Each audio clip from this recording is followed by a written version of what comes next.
पड़ गया हो, वो इस घोषणा कर सकता है। जो अकेला पड़ गया हो, उन लोगों के लिए प्रार्थनाएं हैं जो हार चुके हो, तो उसी समय उनको ये घोषणाएं करनी है कि परमेश्वर तू मेरी जिंदगी में काम कर और मैं हारा नहीं हूं, मैं जीतूंगा यीशु मसीह के नाम में। मैं कह रहा हूं, मैं 8वीं क्लास से मैं 10वीं तक मैंने जब पढ़ाई किया, मैं कह रहा हूं कि बहुत सारे लोग जो हैं कि मुझे बार बार टॉर्चर करते थे और मैं पता नहीं कैसे जिंदगी में पास हुआ, लेकिन मैं बहुत अच्छे नंबरों से पास हुआ। मैं आपका परमेश्वर का धन्यवाद करता हूं। उस समय मैं उसको जानता भी नहीं था, लेकिन परमेश्वर मुझे अच्छे से जानता था। इसका मतलब उन दिनों में भी कोई था मेरी मदद करने वाला।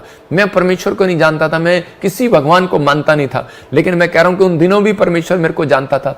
लेकिन उस समय में मैं अगर थक जाता, हार जाता, तो मैं अपनी लाइफ में कुछ ना कर पाता। मैं कह रहा हूं परमेश्वर उनकी भी मदद करते हैं, जो कभी नास्तिक लोग हैं उनकी भी मदद करते हैं कई बार। लेकिन आपको इस बात के लिए समझ लेना है कि जब आप परमेश्वर के जन हैं, तो उसने क्या कहा, उसने कहा चिंता करके ये नहीं कहना हम क्या खाएंगे क्या पिएंगे, जब मैं आकाश के पक्षियों को देखूं उनसे कितना प्रेम करता हूं।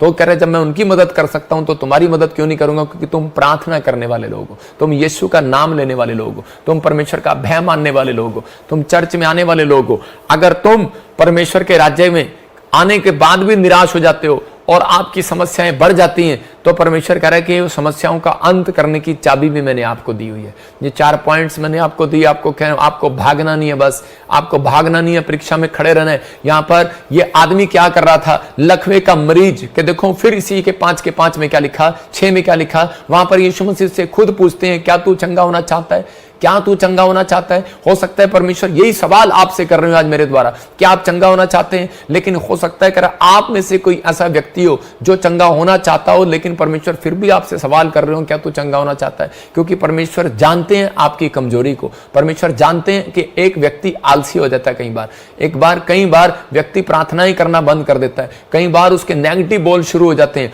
इसलिए परमेश्वर से पूछ रहे थे, कह रहे थे कि तू आलसी हो गया है, तू बहाने मारने लगा है और तू हिम्मत हार गया है। क्योंकि ये व्यक्ति जो था ये हिम्मत हार गया था और कहने लगा था कि अब कोई चंगाई नहीं होने वाली। इसने अपने मनों में ऐसा विचार कर लिया था अब तो भीख मांगना अच्छा है, और ये वहां पर बैठकर भीख मांगा करता था। मैं कह रहा हूं इसका एक नहीं 2-2 पैसे के बोरे इसके भर चुके थे, इतना पैसा इसने मांगा।